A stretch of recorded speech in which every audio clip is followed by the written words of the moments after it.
নিয়ে এসেছি এই যে গাটি কচু, বেগুন, আলু, টমেটো দিয়ে মাছের মাথা, লঙ্কা, আদা, টমেটো, আর এই যে তেল গরম হয়ে গেছে, কালো জিরে দিয়ে দিলাম।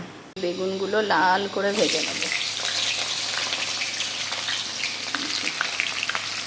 লাল করে ভেজে, বেগুনটা লাল করে ভেজে তুলে নিলাম। এবার গাটি কচুগুলো ভেজে নেবো ভালো করে, লাল করে ভেজে নেবো সব। রেসিপিগুলো কেমন লাগছে জানাবে, ভিডিওগুলো দেখবে, একটু লাইক করো।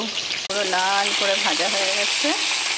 এবার এই যে জিরের গুঁড়ো, হলুদ আর নুন দিয়ে দিয়েছি, আর নিচে লঙ্কা আর আদা বাটা আছে।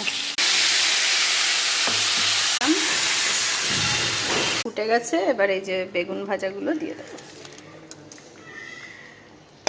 মাথা দিয়ে